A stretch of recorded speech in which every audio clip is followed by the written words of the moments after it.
আমার নবীজির মা আমেনা বলছেন যে একটা মা কনসেপ্ট হওয়ার পরে কি পরিমাণ কষ্ট ভোগ করে, এটা মা হওয়া ছাড়া পৃথিবীর বুকে কেউ বুঝবে না। তার খাবারের রুচি চলে যায়, ভালো মতো খাইতে পারে না, ভালো মতো ঘুম যাইতে পারে না। একটা জীবন্ত মানুষ পেটে ধারণ করে চলাফেরা করা কত যে কষ্ট, একটা মা হওয়া ছাড়া পৃথিবীতে কেউ বুঝবে না। এই জন্য নবীজি বলেছে একজন বাবার তুলনায় মায়ের মর্যাদা 3 গুণ বেশি। এক সাহাবী এসে বললেন, ইয়া রাসূলুল্লাহ, আমার কাছ থেকে সবচাইতে ভালোবাসা কে পাবে, আমার কাছ থেকে সবচাইতে মর্যাদা কে পাবে? আল্লাহ নবীজি বলছেন উম্মুকা, তোমার মা। ওই সাহাবী আবার প্রশ্ন করেছেন, আমার নবীজি আবার বলেছেন উম্মুকা, তোমার মা। ওই সাহাবী আবার প্রশ্ন করেছেন, আমার নবীজি বলেছেন তোমার মা। চতুর্থবারে বলেছেন বাবা। মা সবচেয়ে বেশি কষ্ট করে।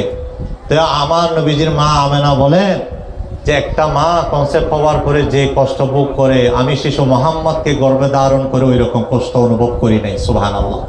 তিনি বলে আমার 6 মাস হয়ে গেছে, আমি যে কনসেপ্ট হয়েছে এটা আমি বুঝতেও পারি নাই। 6 মাস পরে একদিন ঘুমের ভিতর আমাকে বলা হলো, ও আমেনা, খায়রুর রাসূল খাতামুল আম্বিয়া আপনার গর্ভের ভিতর রয়েছে। সুবহানাল্লাহ। আপনার শরীরের ভিতর নবীদের শ্রেষ্ঠ নবী, শেষ নবী লুকিয়ে আছে। সেই দিন থেকে মা আমেনা বুঝে যে আমার শরীরে আব্দুল্লাহর একটা বরকতময় স্মৃতি আছে। সুবহানাল্লাহ। তা মা আমেনা বলে আমি যখন শিশু মোহাম্মদকে গর্ভে ধারণ করে আকাশে জমিনে হাঁটতাম, তখন আমাকে অটোমেটিক আকাশ থেকে মেঘমালা এসে ছায়া দিত। সুবহানাল্লাহ। শুধু এতটুকু নয়, আরবের রাস্তাগুলা পাথর ছিল, পাথরে ভরপুর ছিল। আমার পায়ের নিচে যখন পাথর পড়তো, পাথরগুলো অটোমেটিক মোমের মতো নরম হয়ে যেত। সুবহানাল্লাহ। এটা আমার বড়ত্ব নয়, আমার শরীরের ভিতর যার নূর রয়েছে ওই শিশু মোহাম্মদের বরকতে এই শান্তি আমি আমেনা অনুভব করেছি। সুবহানাল্লাহ।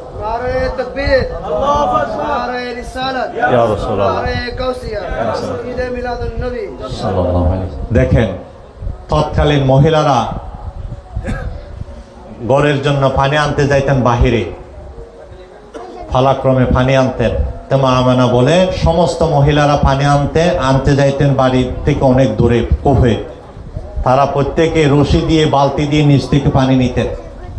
আর আমি মা আমেনার যখন ফালা আসতো, রশি দিয়ে বালতি দিয়ে আমাকে পানি নিতে হতো না, অটোমেটিক নিচ থেকে পানি উপরে উঠে যেত, যাতে আমার পানি নেওয়া সহজ হয়ে যায়। সুবহানাল্লাহ। সুবহান। অন্যান্য মহিলারা আশ্চর্য হয়ে যেত, বলছে আমেনা আমাদের বেলায় অন্যরকম, তোমার বেলায় একরকম। তখন মা আমেনা বলতেন আমি জানি না আমার ভিতরে এইরকম কেন। তখন যে আল্লাহ রসুল এর মা বলতেন যে এটা আমার বড়ত্ব নয়, আমার শরীরের ভিতর যার নূর রয়েছে ওই শিশু মোহাম্মদের বরকতে এই নিয়ামত আল্লাহ আমাকে দিয়ে থাকেন। সুবহানাল্লাহ। এইরকম নিয়ামত আমার নবীজির মা অনুভব করেছেন। দেখেন, প্রত্যেকটা সন্তান দুনিয়াতে আসার পরে শরীরের ভিতর রক্ত থাকে, ময়লা আবর্জনা থাকে, রক্তের পিণ্ড থেকে সব সন্তানগুলো আসে। কিন্তু মা আমেনা রাদিয়াল্লাহু তাআলা আনহা বলেন আমার শিশু মোহাম্মদ আমার শরীর থেকে বের হয়েছে, তখন আমার শিশু মোহাম্মদের শরীরে কোনো রক্তও ছিল না, কোনো ময়লাও ছিল না। আমার যেন মনে হচ্ছে কে যেন পরিষ্কার পরিচ্ছন্ন করে আমি আমেনার কোলে তুলে দিয়েছে। শুধু এতটুকু নয়, আমার শরীরটা এমন সুঘ্রাণে সুগন্ধি হয়ে গেছে, ওই রকম গ্রাণ আমি আমার জীবনে অনুভব করতে পারি নাই। সুবহানাল্লাহ। সুবহানাল্লাহ। দেখেন আমার নবীর কেমন বৈশিষ্ট্য, আমার নবীর কেমন বৈশিষ্ট্য, যে পৃথিবী আমরা যারা দুনিয়াতে এসেছি আমাদের প্রত্যেকের শরীরে রক্ত ছিল, ময়লা আবর্জনা ছিল, কিন্তু একমাত্র একটা শিশু যার শরীরে কোনো রক্ত ছিল না, কোনো ময়লা ছিল না, তিনি হলেন আমাদের নবী মুহাম্মদুর রাসূলুল্লাহ সাল্লাল্লাহু আলাইহি ওয়াসাল্লাম। আরো মজার বিষয় হলো প্রত্যেকটা সন্তান দুনিয়াতে আসার সময় নাভির সাথে, মায়ের নাভির সাথে সংযুক্ত থাকে, কানেক্টেড থাকে। কিন্তু আমার আপনার নবী মুহাম্মদুর রাসূলুল্লাহ সাল্লাল্লাহু আলাইহি ওয়াসাল্লাম দুনিয়াতে এসেছেন, মা আমেনা বলে আমার শিশু মুহাম্মাদের নাভি যেন কে কেটে দিয়েছে। নাভি কাটা অবস্থায় শিশু মোহাম্মদ দুনিয়াতে তাশরিফ এনেছেন। যেন আল্লাহ বুঝাইয়া দিলেন আমার শিশু মোহাম্মদের শরীরে যেন কোনো ডাক্তার হাত দিতে না হয়, ওইভাবে আল্লাহ পাক কুদরতিভাবে ব্যবস্থা করে দিয়েছে। সুবহানাল্লাহ। আর মজার বিষয় হলো আমার নবী মুহাম্মদ সাল্লাল্লাহু আলাইহি সাল্লাম মায়ের পেট থেকে জন্মগ্রহণ শুভ আগমন করেছেন খতনা করা অবস্থায়। খুদ আমাদেরকে তো খতনা করাতে হয়, সুন্নত করাতে হয়। আমার নবীজির সুন্নত করাতে হয় নাই, পয়গম্বরী সুন্নত। আমার নবী অটোমেটিক খতনা করা অবস্থায় এসেছে, যেন পৃথিবীর কোনো ডাক্তার, কোনো হাজন আমার নবীর পবিত্র সরম জায়গায় যেন কারো হাত দিতে না হয়, ওইভাবে আল্লাহ তাআলা কুদরতিভাবে ব্যবস্থা করে দিয়েছেন। সুবহানাল্লাহ। তা আমার নবীর একক বৈশিষ্ট্য। সুবহানাল্লাহ। দেখেন আমার নবীজি সাল্লাল্লাহু আলাইহি ওয়াসাল্লাম মা আমেনা বলেন, যে সময় আমার শিশু মোহাম্মদ আমার ঘরে আসলেন, আসার পরে সুবে সাদেকের সময় এসেছেন, আসার পরে সারাটা দিন চলে গেল, সারাটা সুবে সাদেকের সময় এসেছে, সারাটা দিন চলে গেল, যে হঠাৎ রাতের মধ্যে আমি দেখলাম আমার ঘরের ছাদ ফেটে গেছে। ফেটে যাওয়ার পরে দেখলাম আমার ঘরের ভিতর ধোঁয়াশা ঢুকে গেছে, কুয়াশায় আমার ঘরটা আচ্ছন্ন হয়ে গেছে। এবং আচ্ছন্ন হয়ে যাওয়ার পরে কয়েকটা শব্দ আমি আমেনা শুনতে পাই। একটা শব্দ হলো, কে যেন বলছে গয়্যুবুহা হাযা তিফ, কে যেন বলছে এই শিশুটাকে অদৃশ্য করে ফেলা হোক, এই শিশুটাকে গায়েব করা ফেলা হোক। এবং আরেকটা শব্দ শুনলাম, তুফু মাশারিকাল আরদি ওয়া মাগারিবাহা, এবং এই শিশুটাকে পৃথিবীর পূর্ব থেকে পশ্চিম, পশ্চিম থেকে পূর্ব, উত্তর থেকে দক্ষিণ পুরা পৃথিবীতে ভ্রমণ করা হোক। এবং আরেকটা শব্দ শুনলাম, এই শিশুর ভিতর দুনিয়াতে যত ভালো গুণ আছে সমস্ত ভালো গুণ যেন এই শিশুর ভিতর দেওয়া হোক। আরেকটা শব্দ শুনলাম, যত নবী রাসূল দুনিয়াতে এসেছেন সমস্ত নবী রাসূলের ভালো গুণ যেন এই শিশুর ভিতর দেওয়া হোক। এইরকম চারটা শব্দ শুনলাম। শুনতে না শুনতে আমার শিশুকে আমি হারিয়ে ফেললাম। আমি চাইলাম আমার শিশু নাই, তখন আমি বসে বসে কান্না করতেছিলাম। আমার ঘর ধোঁয়াশায় কুয়াশায় আচ্ছন্ন, কিছু আমি দেখতেছি না। তো মা আমেনা কান্না করতেছেন। তো যখন কান্না করতেছেন, কে যেন এসে বলে দিল, আমেনা আপনার কান্না করতে হবে না, আপনার শিশুকে পৃথিবীর বুকে কেউ ক্ষতি করতে পারবে না। আপনার শিশু মুহাম্মদকে পুরা পৃথিবীতে ভ্রমণ করানোর জন্য আল্লাহ ব্যবস্থা করেছেন। সুবহানাল্লাহ। আপনার হাত থেকে নিয়ে পুরা পৃথিবীতে ভ্রমণের ব্যবস্থা আল্লাহ করতেছেন। এবং সমস্ত ভালো গুণগুলা, সমস্ত নবী রাসূলদের ভালো আখলাকগুলা এই শিশু মুহাম্মদের ভিতর ভরে দেওয়া হয়েছে। সুবহানাল্লাহ। এই অলৌকিক ঘটনা মা আমেনা রাদিয়াল্লাহু তাআলা আনহা এগুলো অনুভব করেছেন। আরো মজার বিষয় হলো, তিনি বলেন, যেদিন শিশু মুহাম্মদ আমার শরীর থেকে এসেছেন, কদ খারাজা লাহা নূর, আমি অনুভব করলাম আমার শিশু মুহাম্মদ বের হয় নাই, আমার শরীর থেকে যেন একটা আলো বের হয়েছে, যে আলোর রশ্মিতে আমি ফারস্যের বড় বড় বালাখানা পর্যন্ত দেখেছি। যেই নূরের আলোতে আমার সামনে এই আলো যতটুকু গিয়েছে আমি ততটুকু আমার চোখ দিয়ে দেখেছি। আল্লাহ রসুলের মা বলছেন, আমি ফারস্যের বড় বড় বিল্ডিং, রাজভবন পর্যন্ত ওই আলোর আলোতে আমি দেখে ফেলেছি। সুবহানাল্লাহ। আমার শরীর থেকে একটা নূর বের হয়েছে। আল্লাহু আকবার। এ হলো আমার নবীর বৈশিষ্ট্য। আমার নবীজি সাল্লাল্লাহু আলাইহি ওয়াসাল্লাম যেই দিন শুভ আগমন করবেন শুভে সাদেকের সময়, তৎকালীন যিনি রাষ্ট্রের প্রধান ফারস্যের সম্রাট, ফারস্যের যিনি সম্রাট ছিলেন, তিনি বাদশাহ, মানুষকে জুলুম করতেন, শাসনের নামে শোষণ করতেন, বিচারের নামে অবিচার করতেন, মানুষকে কষ্ট দিতেন, মানুষের বাকশক্তি কেড়ে নিয়েছেন। ওই জালেম শাসক তার রাজভবন আল্লাহর হাবিব যেই দিন শুভ আগমন করবেন সেই রাতে অটোমেটিক কম্পন শুরু হয়ে যায়। অটোমেটিক তার রাজভবন কেঁপে উঠে যায়, কেঁপে ওঠা শুরু করে দিয়েছে। তো সে অনুভব করলো, কেন আজকে আমার রাজভবনে এইভাবে কাঁপতেছিল। যে ইতিহাসের কিতাবে বলা হয়েছে যে ফারস্যের সম্রাট তার রাজভবন কেঁপে ওঠার অর্থ হলে এই যে আল্লাহ রসুল যার মাধ্যমে মানুষ ন্যায় বিচার পাবে, যে যার মাধ্যমে মানুষ শান্তি পাবে, তার আগমন হয়ে গেছে। জালেমের জুলুম এই পৃথিবীর বুক থেকে ধ্বংস হয়ে যাবে। এই ভূমিকম্প দিয়ে আল্লাহ রসুল একথা বুঝাইয়ে দিলেন। সুবহানাল্লাহ। তার মানে আর বিচারের নামে অবিচারের সুযোগ আর থাকবে না, যে শাসনের নামে শোষণের অপশন আর থাকবে না, জুলুম অবিচারের সুযোগ আর থাকবে না। যার মাধ্যমে মানুষ শান্তি পাবে, তার আগমন এই রাতের শুভে সাদিকের সময় হয়ে গেছে। সুবহানাল্লাহ।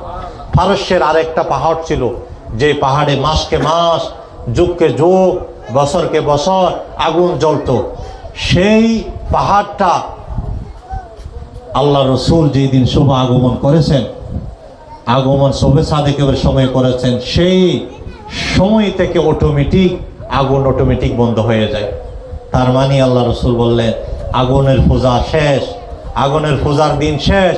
এখন মানুষ যার মাধ্যমে আল্লাহ চিনবে, আল্লাহকে সেজদা দিবে, তার আগমন দুনিয়াতে হয়ে গেছে। সুবহানাল্লাহ। এইভাবে আমার নবীর শুভ আগমন অনেক, বলতে গেলে অনেক কিছু হয়ে যায়।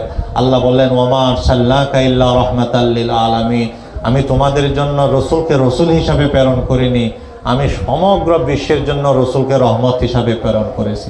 এই জন্য এক কবি বলেছেন, জাহা তক হ্যাই রবুবিয়ত খুদা কি, ওহা তক হ্যাই নবুবতে মুস্তাফা কি। যেখানে যেখানে আল্লাহর রবুবিয়ত, আল্লাহর প্রভুত্ব চলবে, রবুবিয়ত চলবে, সেখানে সেখানে আমার রসুলের রসালত চলবে। সুবহানাল্লাহ। আমার আল্লাহ যেখানকার রব, আমার নবী সেখানকার রসুল। সুবহানাল্লাহ। আল্লাহর পাওয়ার যতটুকু, আল্লাহর এরিয়া যতটুকু, সেখানকার এরিয়ার জন্য আমার রসুল রহমত। সুবহানাল্লাহ। আমার রসুলকে আল্লাহ এই পাওয়ার, এই শক্তি আল্লাহ রসুলকে আল্লাহ তাআলা দান করেছেন। সালাতুন ইয়া রাসূলুল্লাহ আলাইকুম সালাম, নবীর দুরূদ সালাম।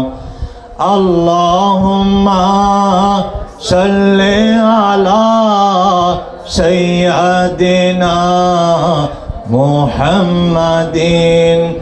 আল্লাহুম্মা সাল্লি আলা সাইয়্যিদিনা মুহাম্মাদিন। নবীর দুরূদ সালাম, নবীর দুরূদ সালাম। কেন এত ভালো লাগে আমার নূর নবীর নাম, আরো ভালো লাগে নবীর দুরূদ সালাম, নবীর দুরূদ সালাম। প্রেমে জানে মগ্ন হয়ে সর্বক্ষণ গায় শুধু তাহার গুণগান। প্রেমে ধ্যানে মগ্ন হয়ে সর্বক্ষণ গায় শুধু তাহার গুণগান। সারা জীবন গেয়ে গেলে, সারা জীবন গেয়ে গেলে পুরাবে না তাহার সম্মান। গেয়ে যাব নাতে রাসূল, গেয়ে যাব নাতে রাসূল। যতদিন থাকবে এই দেহে প্রাণ, নবীর দুরূদ সালাম, নবীর দুরূদ সালাম। আল্লাহুম্মা সাল্লি আলা সাইয়্যিদিনা মুহাম্মাদিন। আল্লাহুম্মা সাল্লি আলা সাইয়্যিদিনা মুহাম্মাদিন। কেন এত ভালো লাগে আমার, কেন এত ভালো লাগে আমার নূর নবীর নাম, আরো ভালো লাগে নবীর দুরূদ সালাম, নবীর দুরূদ সালাম, নবীর দুরূদ। এই পৃথিবী হবে ধ্বংস, তাকব না মোরা, হবে যে বিলীন। তারপর কিয়ামত পুল সিরাত, তারপর কিয়ামত পুল সিরাত সব কিছুর হিসাব হবে সেদিন আপন করে নিবেন নবী আপন করে নিবেন নবী ধরে রাখো তাহার দামান নবীর দুরুদ সালাম নবীর দুরুদ সালাম নবীর দুরুদ সালাম কেন এত ভালো নূর নবীর নাম আরো ভালো লাগে নবীর দুরুদ সালাম নবীর দুরুদ সালাম আল্লাহুম্মা সাল্লি আলা সাইয়্যিদিনা মুহাম্মাদিন আল্লাহুম্মা সাল্লি আলা সাইয়্যিদিনা মুহাম্মাদিন দুরুদ সালাম নবীর দুরুদ সালাম সালাতুন ইয়া রাসূলুল্লাহ আলাইকুম সালামুন ইয়া إن الله وملائكته يصلون على النبي يا أيها الذين آمنوا صلوا عليه وسلموا تسليما صلى الله على وآله وأصحابه وسلم صلاة يا رسول سلام يا حبيب الله عليكم مرحبا يا مرحبا يا مرحبا رحمة للعالمين جلوہ گروہ جلوہ نور خدا جلوہ گروہ یا محمد مصطفیٰ مرحبا یا